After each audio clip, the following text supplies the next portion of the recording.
Pendant 20 ans, Nathan a cru que son père les avait abandonnés.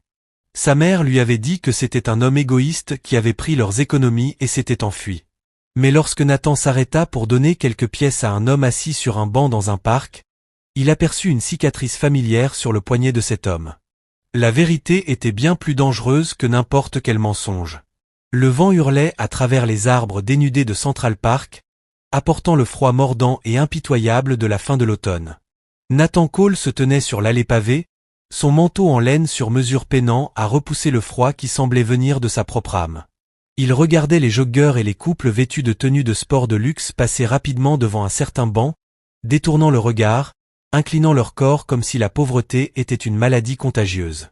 Habituellement, Nathan faisait partie de ces gens-là, un homme trop occupé par les fusions et acquisitions pour remarquer les désagréments de la ville. Mais ce soir, le silence de son pantouse était devenu trop assourdissant, et les fantômes de son passé l'avaient poussé à sortir dans le froid. Il s'approcha du banc où un homme était affalé, une silhouette si mince et fragile qu'il ressemblait davantage à un tas de haillons qu'à un être humain. Nathan glissa la main dans sa poche. Il comptait déposer un billet de $100 et repartir. Une transaction rapide pour apaiser un rare élan de conscience. Mais en se penchant, la lumière vacillante du lampadaire révéla quelque chose qui fit basculer tout son monde. La main du mendiant était tendue, paume vers le haut, tremblant d'un mouvement régulier. Sur son poignet, visible sous une manche effilochée, se trouvait une cicatrice blanche irrégulière, en forme d'éclair, impossible à confondre. Le cœur de Nathan se mit à battre contre ses côtes comme un oiseau prisonnier. Il connaissait cette cicatrice. Il était là, 20 ans plus tôt, quand un morceau de métal projeté dans l'atelier de son père avait entaillé ce même poignet. Il se souvenait du sang, de la panique, et de la voix calme de son père lui disant que tout irait bien. La main de Nathan resta suspendue en l'air. Son regard glissa de la cicatrice vers les doigts de l'homme. Là, contre une peau assombrie par des années de saleté, se trouvait une alliance en argent terni.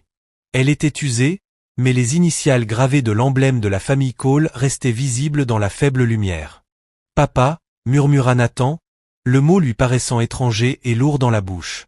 Le mendiant tressaillit comme s'il avait été frappé. Il ne leva pas les yeux.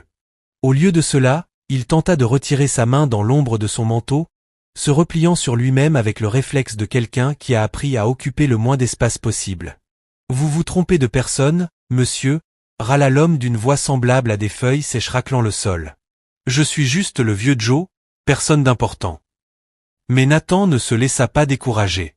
Il s'agenouilla dans la terre, ignorant l'état de son pantalon coûteux. Il tendit la main et saisit doucement mais fermement celle de l'homme. « Regardez-moi » ordonna Nathan, la voix chargée d'un mélange de terreur et d'espoir. Lentement, péniblement, l'homme leva la tête. Lorsque leurs regards se croisèrent, Nathan ressentit un choc physique.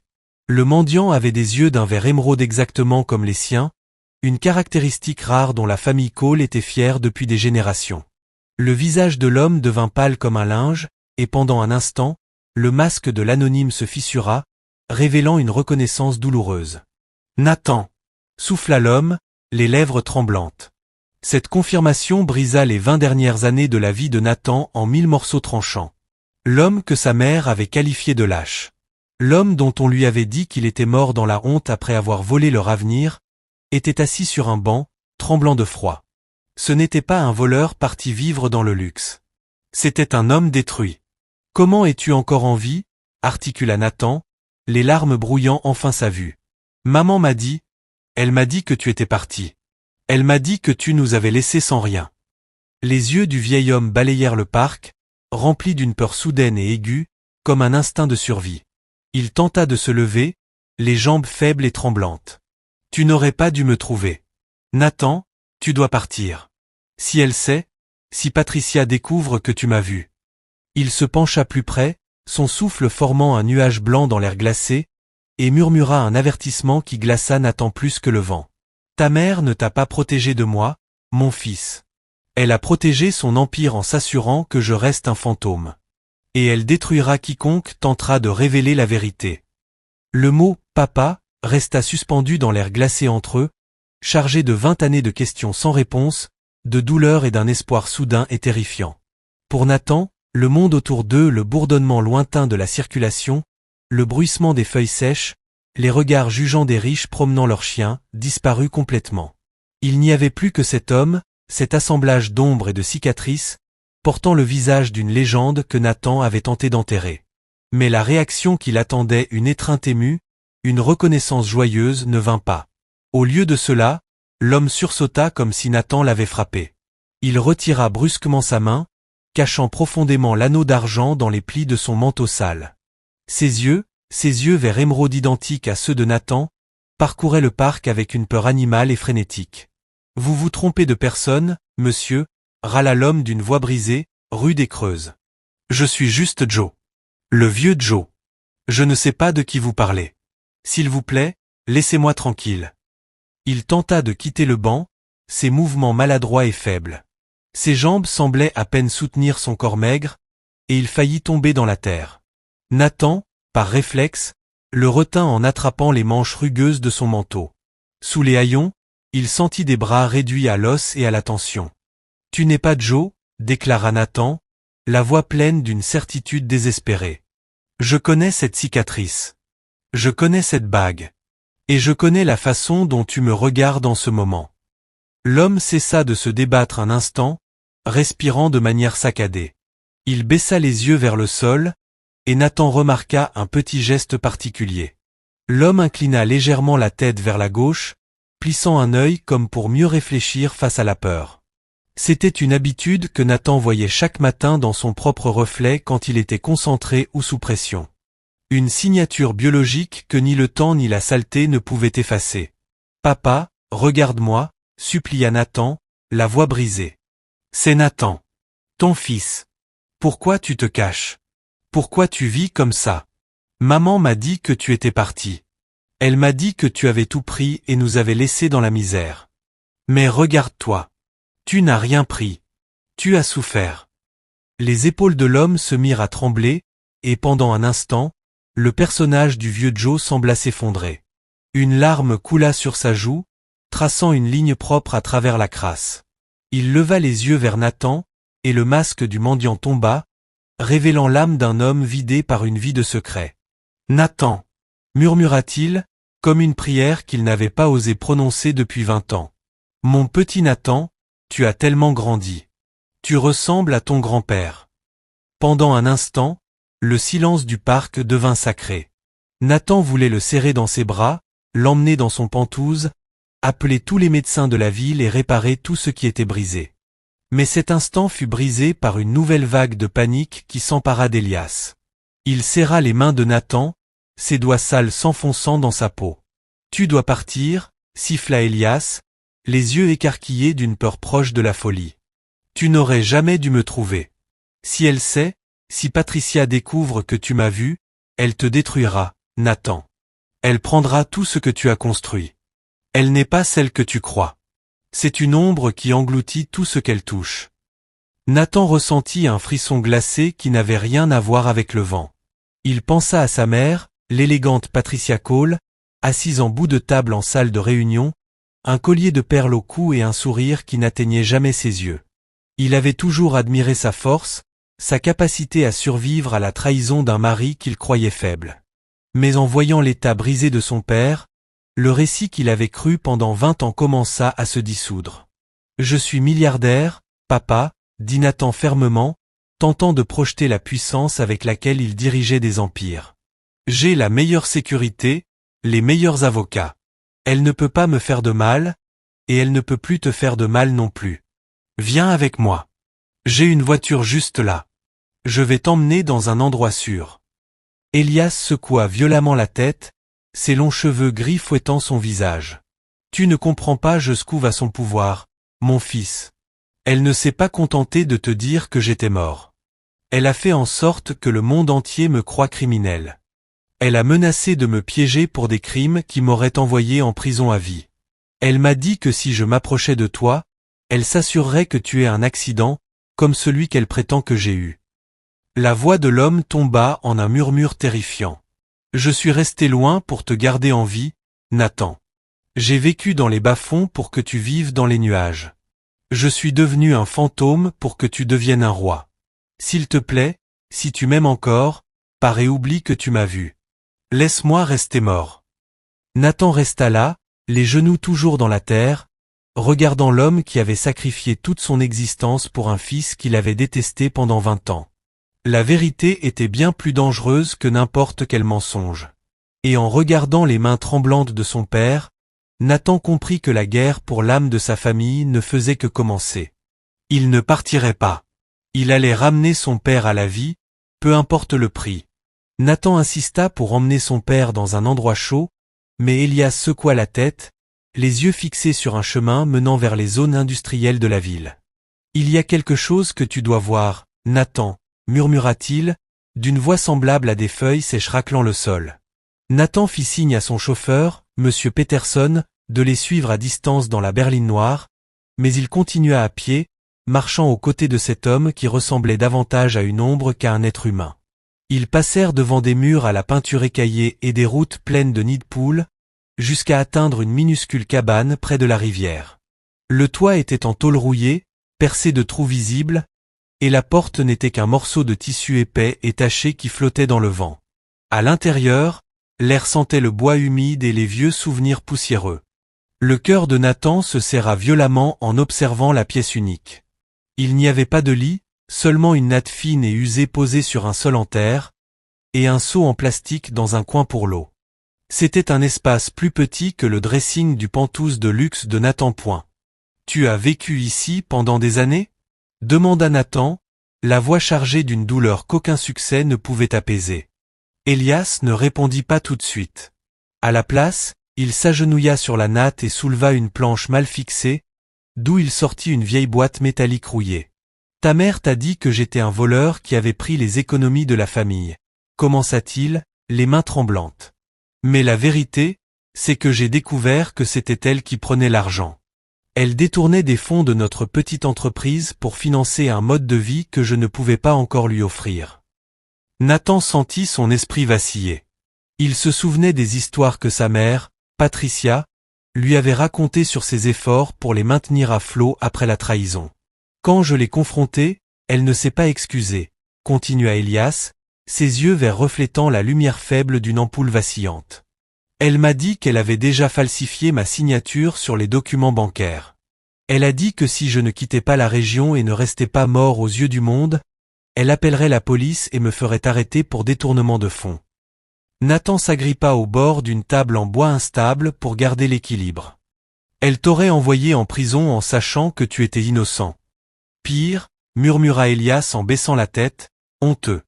Elle m'a dit qu'elle avait assez de pouvoir et d'argent pour s'assurer que je ne te revois jamais. Elle disait qu'un père criminel serait une tache sur ton avenir et qu'elle utiliserait ses relations pour faire en sorte que l'État te prenne si je tentais de me battre. Elias ouvrit la boîte, révélant une pile de papiers jaunis par le temps. Je suis devenu un mendiant pour que tu restes un cole. J'ai vécu dans les bas-fonds pour que tu grandisses dans les nuages. Nathan tendit des doigts tremblants et prit la pile.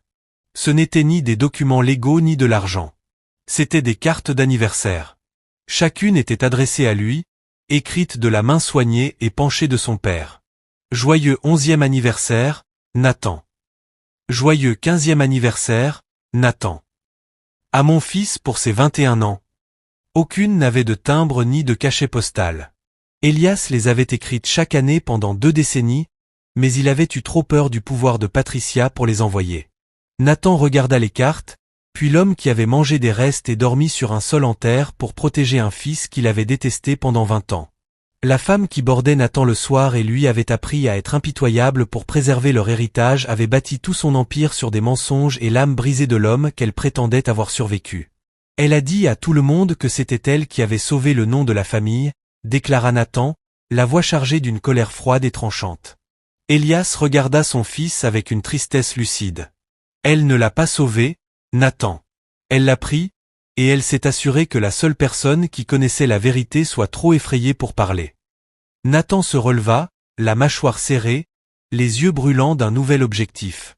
Il attrapa la main de son père, celle avec l'anneau d'argent. C'est fini, papa. Plus de vie dans l'ombre. Plus de nuits à dormir par terre. Elias jeta un regard vers la porte en tissu, la peur ancienne revenant dans ses yeux. Nathan, tu ne sais pas de quoi elle est capable. Elle a du pouvoir dans cette ville. Elle a les avocats et les médias. Nathan leva les yeux vers les lumières scintillantes de la ville visible à travers les trous du toit en tôle, cette même ville que ses entreprises avaient contribué à construire. Qu'elle garde ses avocats, dit-il d'une voix calme et dangereuse. Moi, j'ai la vérité.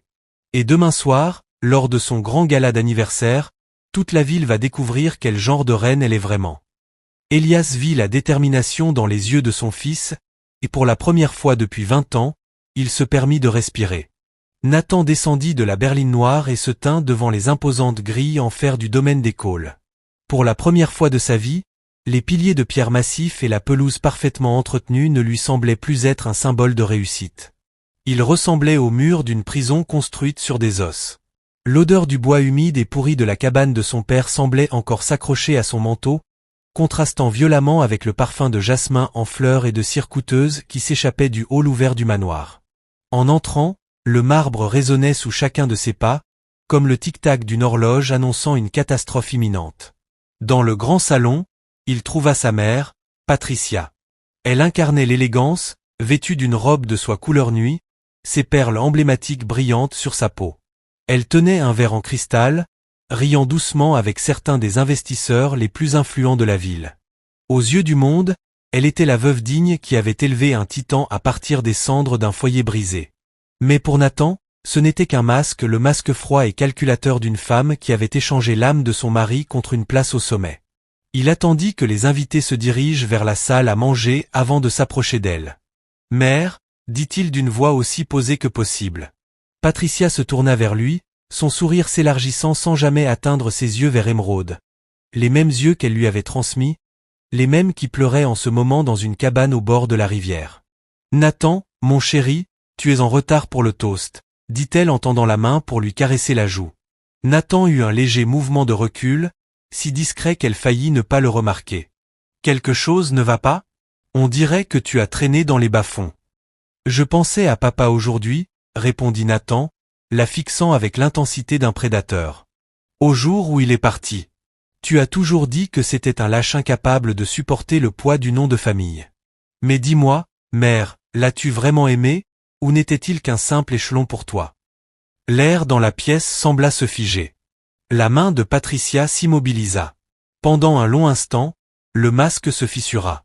Ses lèvres se pincèrent en une ligne dure, et une lueur sombre et dangereuse traversa son regard. Ton père était une erreur, Nathan, murmura-t-elle d'une voix basse et tranchante. C'était un homme faible qui nous aurait tous les deux noyés dans sa sensiblerie. Je ne me suis pas contenté de survivre à lui, je t'ai sauvé de devenir comme lui. Ne me pose plus jamais cette question. Elle se tourna et quitta la pièce d'un pas vif, la traîne de sa robe de soie sifflant sur le sol comme un serpent dans l'herbe. Nathan resta immobile dans le silence, le cœur battant contre ses côtes. À cet instant, il sut qu'Elias disait la vérité. La femme qu'il avait bordée chaque soir était une étrangère qu'il ne connaissait pas du tout. Quand la maison devint enfin silencieuse et que le dernier invité fut parti, Nathan se mit en mouvement avec une détermination froide et silencieuse. Il connaissait les habitudes de sa mère. Chaque dimanche soir, elle passait 1 heure dans son bureau privé à équilibrer les comptes. Il avait toujours cru qu'elle gérait les fondations caritatives de la famille. Désormais, il soupçonnait qu'elle entretenait un secret bien plus sombre. Il utilisa sa clé principale pour entrer dans le bureau. La pièce sentait le vieux papier et le thé amer. Il se dirigea directement vers la bibliothèque en acajou, tira un faux livre qui révéla un petit coffre-fort numérique. Il connaissait le code depuis ses 16 ans, sa propre date de naissance, une ironie cruelle. À l'intérieur, il ne trouva ni bijoux ni or. Il trouva un registre en cuir noir, rempli de l'écriture précise et penchée de sa mère. En parcourant les pages, son sang se glaça. Pendant 20 ans, il y avait des paiements mensuels de $10 000 notés sous la mention « Maintenance ». Il continua de tourner les pages jusqu'à trouver une feuille pliée à l'arrière. C'était un contrat d'une société de sécurité privée, la même que celle que son entreprise utilisait pour la protection de ses dirigeants. Les instructions étaient écrites de la main de Patricia. Surveiller le sujet dans le quartier d'Elm Street. S'assurer qu'aucun contact ne soit établi avec la famille Cole. S'il tente d'entrer dans les limites de la ville, utiliser tous les moyens nécessaires pour lui rappeler les dossiers de détournement de fonds. Nathan serra le bord du bureau, les jointures blanchies. Elle ne s'était pas contentée de chasser son père. Elle avait payé pour le faire surveiller comme un criminel dans sa propre ville. Elle avait dépensé une fortune pour s'assurer que son mari reste un fantôme, mangeant des restes et grelottant sur une natte pendant qu'elle vivait dans le luxe. « Tu savais » murmura Nathan dans la pièce vide, la voix tremblante d'une colère plus dangereuse que n'importe quel mensonge. Chaque jour, pendant 20 ans, tu savais exactement où il était. Il regarda le registre, puis la photo encadrée sur le bureau, un Nathan enfant, souriant et innocent. Il comprit alors que toute sa vie n'avait été qu'une mise en scène, et qu'il en avait été l'acteur principal dans une pièce écrite par un monstre. Il glissa le registre dans son manteau. Il avait la preuve dont il avait besoin. La trace écrite menait directement à la femme dans la pièce voisine.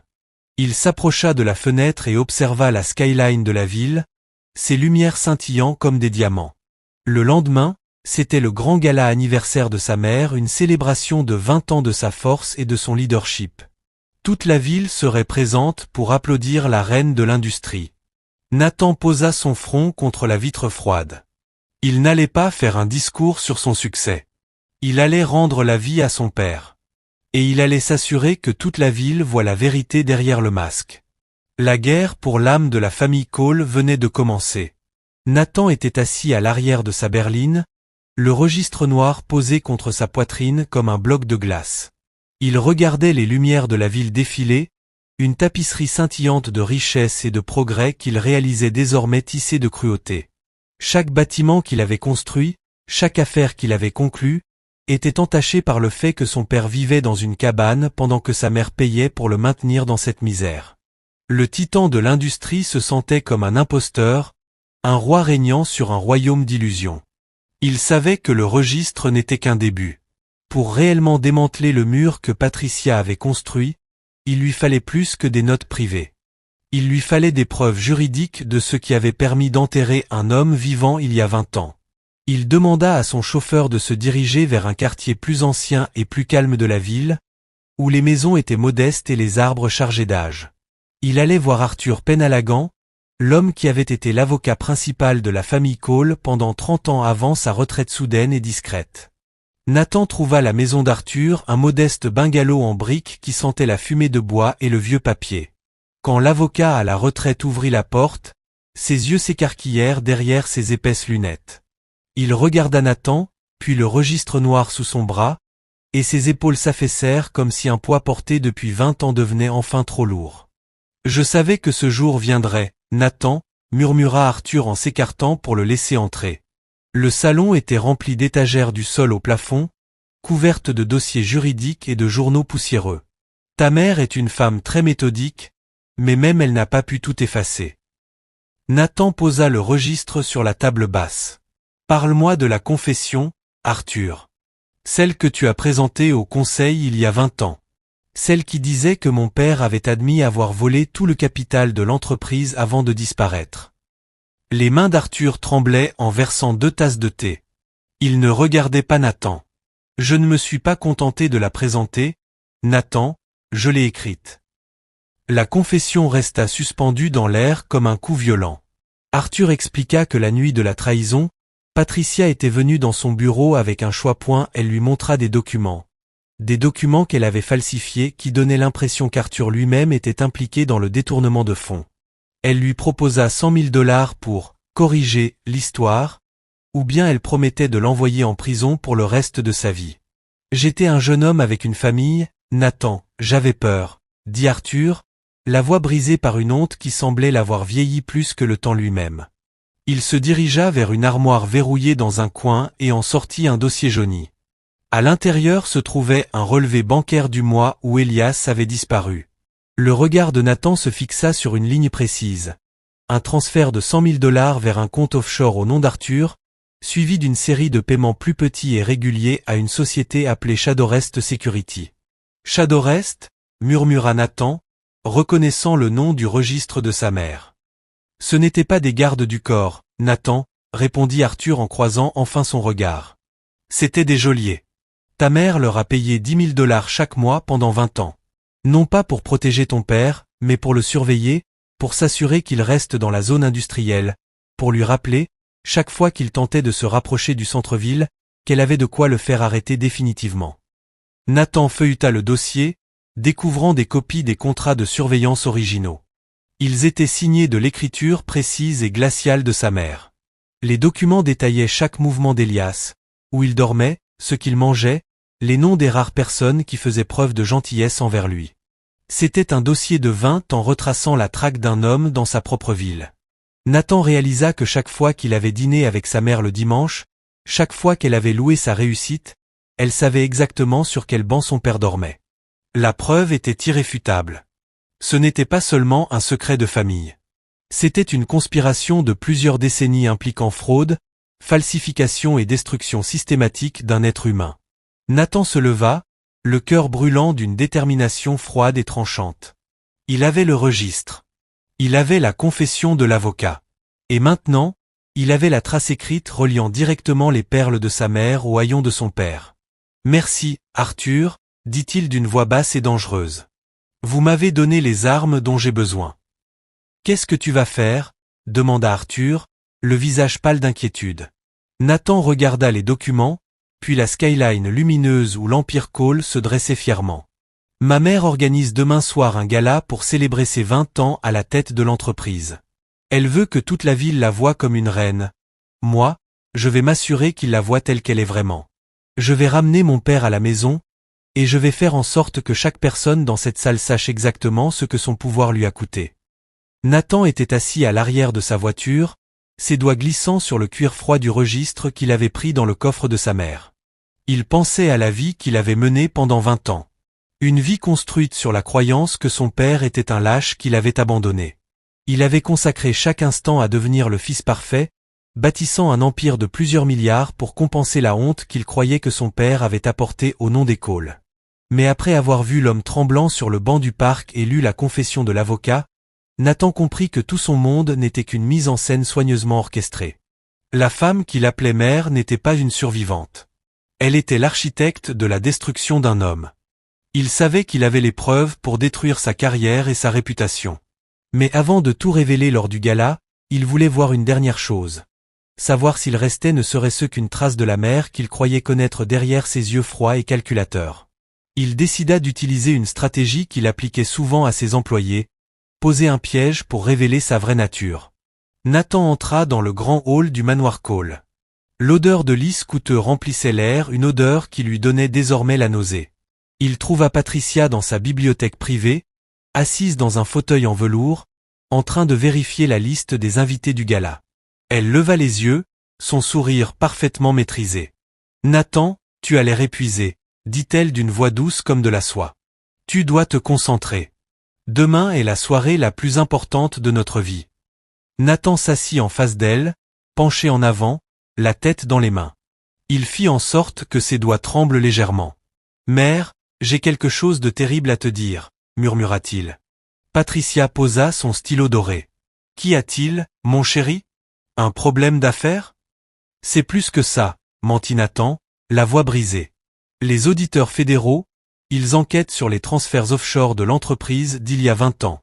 Ils ont trouvé des irrégularités, des signatures falsifiées et des paiements secrets à une société de sécurité appelée Shadow Crest. Ils ont gelé mes comptes personnels, tout. Le Pantouse, les voitures, les investissements. Ils disent que je suis responsable parce que je suis le PDG. » Il leva les yeux vers elle, cherchant la moindre trace d'inquiétude, l'instinct d'une mère protégeant son enfant. « J'ai besoin de ton aide, » continua-t-il. « Si tu peux transférer ton héritage personnel dans une fiducie pour moi, je pourrai engager les meilleurs avocats. Je dois me battre. Sinon, je peux tout perdre, je pourrais même aller en prison. » Pendant un long moment, la bibliothèque resta silencieuse, au point que Nathan entendait le tic-tac de l'horloge ancienne dans le coin. Patricia ne bougea pas. Elle ne tendit pas la main. Elle n'offrit aucun mot de réconfort. Au lieu de cela, son visage subit une transformation terrifiante. Le masque de la mère aimante disparut, remplacé par un visage froid, dur comme la pierre. « Tu es un imbécile, Nathan, dit-elle d'une voix basse et glaciale. J'ai passé 20 ans à faire en sorte que ce nom signifie quelque chose dans cette ville, et tu as laissé de simples auditeurs démolir tout cela en un après-midi. Je suis ton fils, maman, répondit Nathan, la voix désormais chargée d'une vraie émotion, non pas pour l'argent qu'il prétendait perdre, mais pour la mère qu'il était en train de perdre sous ses yeux. Tu veux dire que tu ne m'aideras pas? Patricia se leva, sa robe de soie glissant sur le sol. Je ne laisserai pas ton incompétence me tirer vers le bas, lança-t-elle sèchement. Si tu as été assez négligent pour qu'il découvre ces vieux dossiers, alors tu mérites ce qui va t'arriver. J'ai trop travaillé pour construire cette vie pour tout perdre à cause de toi. Elle se dirigea vers son bureau et prit son téléphone, composant déjà un numéro. J'appelle le conseil d'administration. Nous devons immédiatement prendre nos distances avec toi. Tu devrais partir, Nathan, et ne reviens pas tant que tu n'as pas trouvé une solution à ce problème sans toucher à mon argent. Nathan se leva lentement. Il ressentait un mélange étrange de tristesse écrasante et de lucidité libératrice. Il avait vu son vrai visage. Elle ne l'aimait pas. Elle aimait le pouvoir qu'il représentait. Elle l'avait traité exactement comme elle avait traité son père 20 ans plus tôt. Un atout à protéger tant qu'il était utile, puis à abandonner dès qu'il devenait un risque. Je comprends maintenant, mère, dit Nathan d'une voix calme et dangereuse. Je vois enfin quel genre de reine tu es. Il se détourna et quitta le manoir, la laissant seule dans sa cage dorée. Il avait le registre. Il avait la confession de l'avocat. Et maintenant, il avait la preuve finale que le cœur de sa mère était vide. Il se rendit directement à l'hôtel où Elias l'attendait, l'esprit tourné vers le gala. Toute la ville allait venir célébrer 20 ans de leadership de Patricia Cole. Mais Nathan allait faire en sorte qu'au lever du soleil, la seule chose dont il se souviendrait serait la vérité. La berline noire s'éloigna des imposantes grilles du manoir, laissant derrière elle la reine de l'industrie sur son trône creux. Nathan, assis à l'arrière, avait la poitrine serrée entre chagrin et lucidité nouvelle.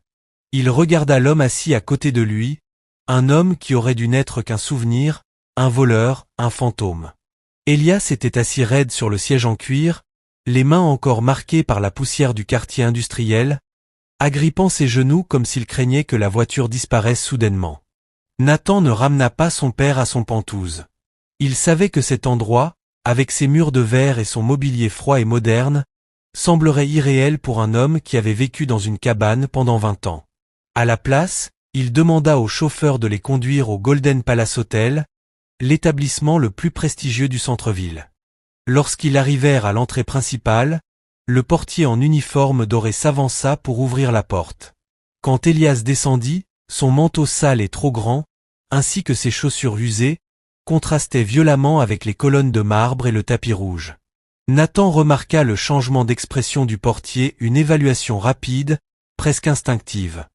Son nez se plissa légèrement, et il lança à Nathan un regard interrogateur, traitant Elias comme un problème plutôt que comme un client. Nathan ne dit rien.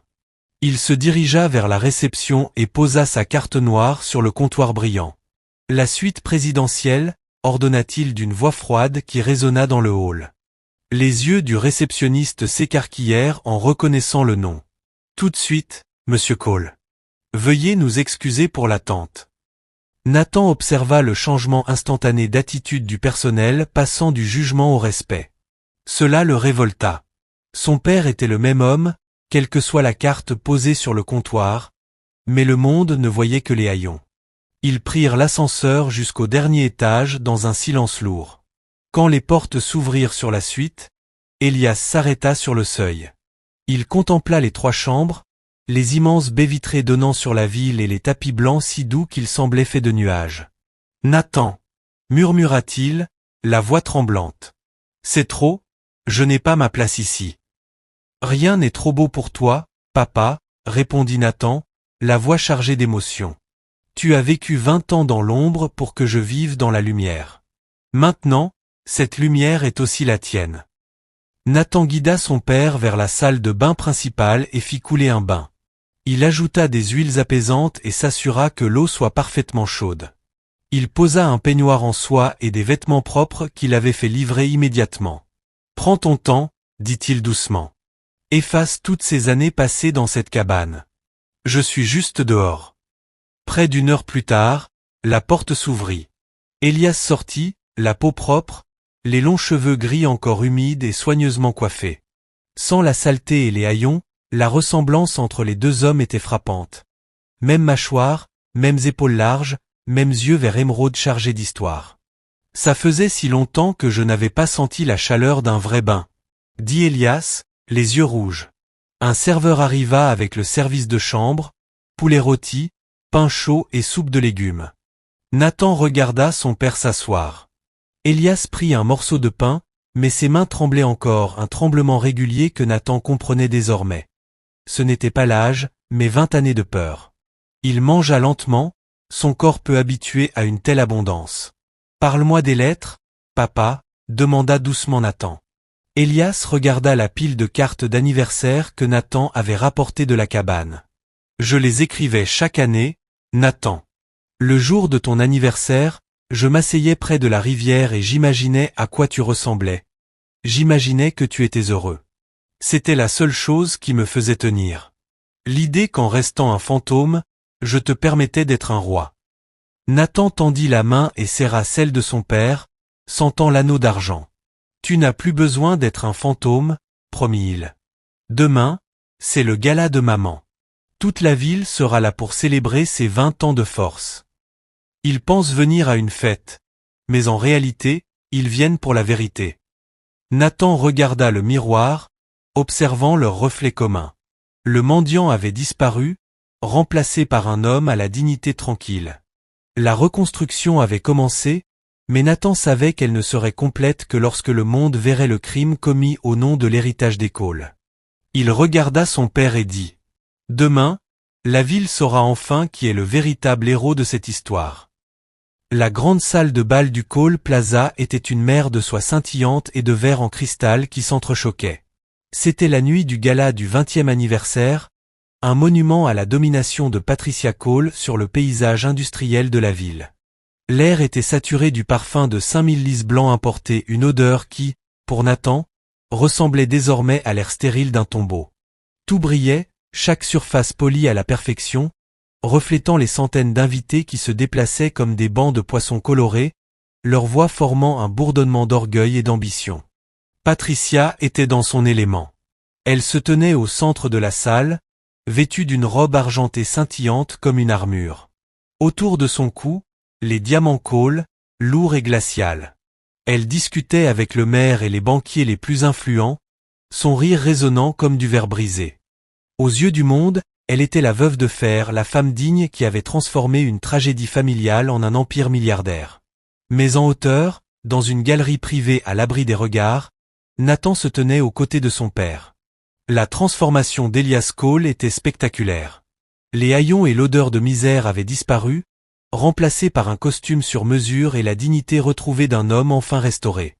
Élias regarda la femme qui lui avait volé 20 ans de vie. Ses yeux vert émeraude, transmis à son fils, étaient calmes, mais remplis d'une tristesse profonde. « Elle n'a pas changé, » murmura-t-il. Le même froid dans son sourire. Nathan serra la rambarde de velours. « Elle ne sourira plus très longtemps, papa. Elle pense que cette soirée est dédiée à sa gloire. Elle ne sait pas qu'elle est en réalité dédiée à sa chute. » Il jeta un regard à la bague d'Élias, désormais brillante. « Reste ici jusqu'à mon signal. Je veux que le monde te voie debout, pas caché dans l'ombre. » Nathan descendit le grand escalier, le cœur battant avec une froide régularité. Il traversa la foule, serrant la main d'homme qui avait autrefois traité son père de honte, sans connaître la vérité. Il trouva Patricia près du centre de la salle, un verre de champagne à la main, baigné dans les flashs des photographes. « Nathan, mon chéri » s'exclama-t-elle en scrutant son visage à la recherche du moindre signe de faiblesse.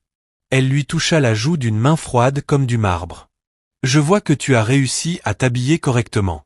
J'espère que cette histoire d'auditeur n'était qu'un mauvais rêve. » « C'était un cauchemar, maman, » répondit Nathan d'une voix plate. « Mais je crois que le jour va enfin se lever. » Patricia se pencha vers lui, sa voix devenant tranchante. « Ne m'humilie pas ce soir. C'est le résultat de 20 ans de travail. Tu es le roi de l'industrie parce que je t'ai fait tel que tu es. Souviens-t'en quand tu monteras sur scène. »« Je me souviendrai de tout, maman, » répondit Nathan, les yeux brûlants d'un feu froid. Le maître de cérémonie tapa sur le micro, et la salle se tut progressivement. Mesdames et messieurs, la femme de la soirée, Madame Patricia Cole, et notre PDG, Monsieur Nathan Cole. Les applaudissements furent assourdissants. Patricia monta sur scène, la tête haute, savourant l'admiration comme une reine. Elle prononça un discours parfait sur la loyauté, la persévérance et les valeurs familiales. Nathan se tenait à ses côtés, observant les écrans géants derrière eux, qui diffusaient des images de leur succès. Gratte-ciel, inauguration, photos soigneusement mises en scène d'une famille parfaite. Et maintenant, dit Patricia en se tournant vers lui avec un sourire tranchant, mon fils va partager sa vision pour les 20 prochaines années. Nathan s'avança vers le pupitre. Il ne regarda pas ses notes. Il fixa le fond de la salle, où il distinguait la silhouette de son père. Les 300 invités banquiers, juges, rivaux se penchèrent en avant, attendant un discours sur les profits et l'expansion. Il y a 20 ans, commença Nathan, sa voix résonnant dans toute la salle, on m'a raconté une histoire. On m'a dit que mon père était un voleur qui ne m'aimait pas. On m'a dit que ma mère était une héroïne qui m'avait sauvé. Il marqua une pause. La salle devint étrangement silencieuse. Ce soir, je ne vais pas parler du futur. Je vais parler du prix de la vie d'un homme honnête. Et je vais vous présenter quelqu'un que ma mère a caché dans l'ombre pendant 2 décennies. Le sourire de Patricia vacilla et disparut. Elle agrippa le bras de Nathan. Nathan, qu'est-ce que tu fais? Siffla-t-elle, pâle. Je présente la vérité, maman, répondit-il calmement. Il fit un signe au technicien. Les écrans devinrent noirs. Un silence lourd envahit la salle. Puis une nouvelle image apparut. Ce n'était ni un gratte-ciel ni un projet luxueux. C'était une vidéo granuleuse d'une petite cabane délabrée dans la zone industrielle, un lieu imprégné d'humidité et de souvenirs poussiéreux. Les invités, perplexes, se penchèrent davantage. À l'écran, des mains tremblantes ouvraient une vieille boîte métallique rouillée, révélant une pile de cartes d'anniversaire jamais envoyées. Chacune racontait 20 ans de souffrance, et de silence. Puis le son a commencé à se faire entendre, et la qualité audio était si claire qu'elle parvenait jusqu'au dernier rang de la salle. C'était la voix de Patricia Cole, enregistrée lors de sa confrontation privée avec Nathan. Froide et tranchante comme une lame. Ton père était une erreur, Nathan. L'enregistrement résonna dans les haut-parleurs. C'était un homme faible. Je ne me suis pas contenté de survivre à lui. Je t'ai sauvé de devenir comme lui. Le visage de Patricia devint livide. Son élégante maîtrise de soi se brisa comme du verre tombé sur du béton. Elle attrapa le bras de Nathan, ses doigts s'y enfonçant comme des griffes, sa respiration devenant saccadée. C'est un mensonge. Cette vidéo est une manipulation. Hurla-t-elle à la foule, mais sa voix n'était plus qu'un instrument brisé, incapable d'imposer la moindre autorité. Les invités restèrent figés, leur téléphone levé, non plus pour capturer la beauté, mais pour documenter une catastrophe. Nathan se tenait au pupitre, ses yeux vert émeraude, exactement la même teinte que celle de cet homme que sa mère avait tenté d'effacer, fixé vers le fond de la salle. Il fit un signe sec au technicien, et les lourdes portes en chêne au fond de la salle de bal s'ouvrirent avec fracas, un bruit qui sembla vibrer jusque dans les os des invités. Un homme entra dans la lumière, et la salle se glaça. Ce n'était plus le mendiant tremblant du banc public. C'était un homme restauré, vêtu d'un costume sur mesure gris anthracite coûtant $5000. Ses longs cheveux gris étaient soigneusement coiffés en arrière, avec une dignité tranquille. Alors qu'il avançait dans l'allée centrale, ses pas étaient assurés, même s'il conservait cette immobilité particulière de quelqu'un qui avait appris à être invisible trop longtemps. Des exclamations de stupeur parcoururent la salle comme une onde de choc. Des hommes qui avaient travaillé avec Elias Cole 20 ans plus tôt se levèrent, bouche bée, reconnaissant avec horreur incrédule le fondateur que l'on croyait mort. Le personnage du vieux Joe avait disparu, remplacé par un homme qui semblait sorti d'une photographie vieille de 2 décennies, en bonne santé et debout, fier. Elias monta sur scène et se plaça aux côtés de son fils, ses yeux vert émeraude rencontrant le regard de Patricia pour la première fois depuis 7300 jours. La bague en argent à son doigt, polie jusqu'à briller comme un phare, capta la lumière des lustres. « Je suis en vie, Patricia, déclara Elias, sa voix n'étant plus rauque et sèche, mais profonde, calme et puissante, remplissant toute la salle silencieuse. J'ai vécu dans la misère pour que notre fils puisse vivre dans les hauteurs. Mais la lumière m'a enfin retrouvé. La vérité tomba sur l'assemblée comme un poids physique, et la chaleur dont Patricia bénéficiait durant le gala se transforma en une froide distance. Personne ne cria. Les gens ne furent pas cruels. Mais la perte de leur respect fut totale et dévastatrice.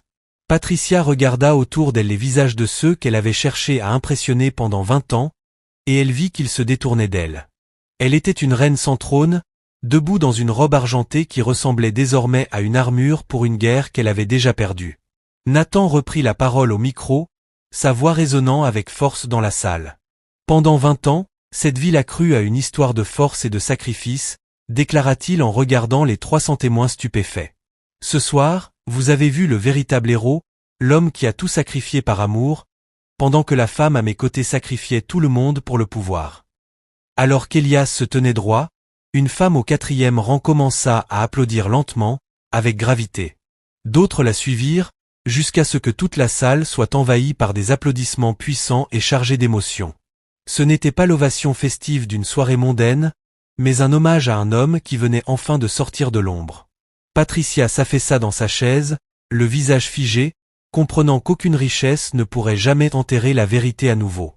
Les applaudissements finirent par s'éteindre, laissant derrière eux un silence lourd et résonnant. Patricia Cole resta immobile dans sa robe à sequins argentés, les diamants autour de son cou reflétant la lumière comme une chaîne pesante plutôt qu'un trophée. Son visage, autrefois symbole d'une élégance et d'une force inébranlable, n'était plus qu'un masque de terreur pure, alors qu'elle fixait l'homme qu'elle avait tenté d'effacer de l'existence.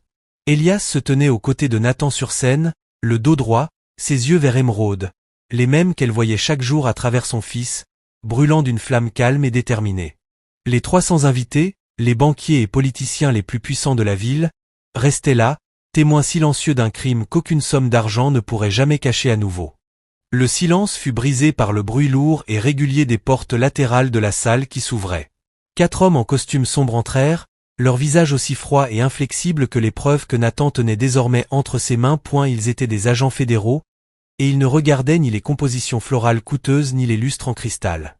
Ils ne regardaient que la femme assise à la tête de la table.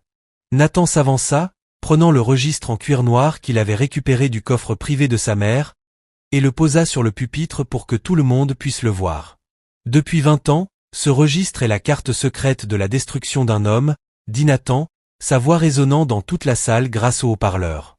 Il tourna les pages détaillant les paiements mensuels récurrents à Shadow Crest Security, des paiements effectués pour garder son père emprisonné dans une cabane industrielle pendant que Patricia vivait dans un manoir. Il produisit ensuite la confession signée d'Arthur Penalagon, l'ancien conseiller principal de la famille, qui admit avoir falsifié les documents ayant piégé Elias pour détournement de fonds 2 décennies plus tôt. Les halètements du public traversèrent la salle comme une vague de choc, non plus confus, mais remplis d'une lucidité glaciale et totale. Patricia retrouva enfin sa voix, mais ce n'était plus l'instrument suave et maîtrisé d'une reine. C'était un son aigu et désespéré qui résonnait sur le marbre. C'est un complot. Nathan, tu es manipulé par ce mendiant, cria-t-elle en pointant un doigt tremblant vers Elias. C'était un homme faible qui nous a abandonnés. Ce n'est qu'un rat de rue cherchant de l'argent. Mais même en criant, les invités commencèrent à bouger. Ils ne répondirent pas et ne discutèrent pas. Ils lui tournèrent simplement le dos, rangée après rangée. Le retrait de leur respect fut une vague silencieuse et totale, laissant Patricia seule au centre de sa propre célébration. L'agent principal monta sur la scène et sortit une paire de menottes en acier froid. Patricia Cole, vous êtes en état d'arrestation pour fraude, complot et obstruction systématique à la justice, annonça l'agent, sa voix résonnant dans toute la salle. Alors que le métal se refermait autour de ses poignets, les diamants de son cou captèrent la lumière une dernière fois, rappel étincelant du statut qu'elle avait échangé contre la vie de son mari. Je l'ai fait pour toi, Nathan, cria Patricia alors qu'on l'emmenait, son calme s'effondrant en sanglots désordonnés et laids. J'ai tout fait pour faire de toi un roi. Ton père aurait ruiné notre avenir. Mais Nathan ne répondit pas. Il regarda la femme qu'il avait élevée, celle qu'il avait bordée tout en sachant que son père grelottait sur un sol en terre, être escortée hors du bâtiment qu'elle avait utilisé comme trône. Les caméras des journalistes, qu'elle avait invités pour célébrer son succès, flashait désormais pour documenter sa chute totale. Elias se tenait au centre de la scène, la bague en argent à son doigt brillant comme un phare sous la lumière de l'après-midi. Il regarda la salle remplie de personnes qu'il avait autrefois traitées comme une honte, et ne vit que des étrangers sans aucun pouvoir sur lui. Il se tourna vers Nathan et posa une main rugueuse et calleuse sur l'épaule de son fils, une main lavée au Golden Palace Hotel, mais encore marquée par 20 ans de survie. Le royaume qu'elle a construit pour toi était fait de fumée et de mensonges, Nathan, murmura Elias, sa voix stable et pleine d'une dignité qu'aucune richesse ne pouvait acheter. Il est temps de construire quelque chose qui ait vraiment un cœur. Nathan regarda son père, puis la chaise vide où sa mère avait été assise, et il sentit un poids se lever de ses épaules, un poids présent depuis ses 10 ans. Il ne regarda ni les photographes ni les banquiers. Il prit simplement la main de son père et quitta la salle de bal, laissant derrière lui la veuve de fer et son héritage détruit. 6 mois s'étaient écoulés depuis la nuit où les lumières s'étaient éteintes sur l'empire de Patricia Cole, et la ville continuait de murmurer à propos du gala de la vérité. Les gros titres avaient dominé tous les journaux pendant des semaines, décrivant comment le plus jeune milliardaire de l'État avait exposé sa propre mère pour réhabiliter le père que le monde croyait être un fantôme. Mais pour Nathan Cole, le bruit de la ville et les flashs des paparazzi n'étaient devenus qu'un bruit de fond. Il n'était plus intéressé par le rôle de titan de l'industrie qui dominait depuis un pantouse de verre froid touchant les nuages. Nathan se tenait sur la large véranda en bois d'une nouvelle maison, construite non pas pour le statut, mais pour la paix. Elle se trouvait à la limite du même district industriel où son père avait autrefois grelotté dans une cabane de tôle. Au lieu des tours luxueuses que Patricia voulait construire en détruisant les foyers des pauvres, le terrain accueillait désormais le centre Elias Colope. Un lieu aux salles lumineuses, lits chauds et cuisine toujours approvisionnée, un sanctuaire pour ceux que la ville avait tenté de rendre invisibles. À côté de lui était assis Elias, confortablement installé dans un fauteuil pendant que le soleil du matin réchauffait l'air. La transformation commencée au Golden Palace Hotel était désormais complète. Ses cheveux étaient soigneusement coupés, et l'ancien Joe avait disparu, remplacé par la dignité calme et stable d'un homme enfin rentré chez lui. La malnutrition sévère et le visage creusé qu'avaient redouté les médecins avaient disparu, remplacés par une santé retrouvée et une force que Nathan n'avait pas vue depuis ses 10 ans. Bonjour les amis, nous sommes arrivés au dernier chapitre du parcours de Nathan et Elias. Si vous pensez qu'une famille bâtie sur la vérité est plus forte qu'une famille bâtie sur l'or, merci de liker cette vidéo et de vous abonner à notre chaîne, et dites-nous en commentaire quelle a été la leçon la plus importante que vous avez tirée de cette histoire. Nous adorons lire les retours de notre communauté. Tu penses encore au bureau, n'est-ce pas? Demanda Elias, sa voix désormais un grondement chaleureux au lieu d'un souffle sec. Il regardait son fils avec ses yeux vert émeraude, des yeux que Nathan voyait maintenant chaque matin dans son propre reflet avec fierté au lieu de douleur. Nathan sourit, un vrai sourire qui atteignait ses yeux, quelque chose qu'il avait rarement fait pendant les 20 années passées sous le contrôle de Patricia. En fait, papa, je pensais à la réunion du conseil d'hier. Ils voulaient savoir quand je reviendrais au siège à plein temps. Je leur ai dit, j'ai déjà un siège ici. Nathan avait quitté son poste de PDG actif de l'entreprise principale, choisissant plutôt de diriger la nouvelle fondation caritative de la famille aux côtés de son père. Il passait ses matinées non pas en réunion sur les marges de profit, mais sur le chantier de la nouvelle école professionnelle du centre, où il travaillait main dans la main avec les ouvriers. Il avait compris que le caractère ne s'achète pas avec un salaire. C'est quelque chose que l'on construit avec ses propres mains. Il prit la main de son père, sentant la bague en argent d'Elias. Elle n'était plus ternie ni cachée dans les ombres des haillons. Elle avait été polie jusqu'à briller comme un phare au soleil. Elle était le symbole que l'héritage Cole avait enfin été purifié des mensonges qui avaient failli le détruire. J'ai tellement raté de choses, Nathan, dit Elias doucement, son regard se tournant vers les enfants qui jouaient dans le parc en face. 9 ans, non, 20 ans de ta vie que je ne pourrai jamais te rendre. Tu m'as donné quelque chose de mieux, papa, répondit Nathan, la voix pleine d'émotion. Tu m'as donné la vérité. Tu es resté dans les bas-fonds pour que je puisse vivre dans les nuages. Et même si tu n'aurais jamais dû avoir à faire ce choix, je comprends maintenant que tu l'as fait par un amour que ma mère n'a jamais pu comprendre. Patricia purgeait actuellement une longue peine dans un établissement fédéral, ses diamants et ses robes de soie remplacés par un uniforme sans statut. Elle avait tenté de contester l'affaire, mais la traçabilité de ses paiements à Shadowrest Security et la confession signée de l'avocat de la famille étaient irréfutables. Nathan lui avait rendu visite une fois, non par haine, mais pour lui dire qu'il avait enfin retrouvé le partenaire qu'il cherchait, son père. Alors que le soleil montait plus haut, peignant le ciel de nuances dorées et roses, Nathan regarda la communauté qu'il reconstruisait. Il pensa à toutes les personnes qui avaient croisé Elias sur ce banc de parc sans jamais réaliser qu'elles regardaient un roi déguisé. Il se fit la promesse silencieuse de ne plus jamais être l'une de ces personnes. Désormais, il regarderait chaque visage, écouterait chaque histoire, et se rappellerait que les choses les plus précieuses de la vie sont souvent celles que le monde essaie de jeter. « Tu as faim ?»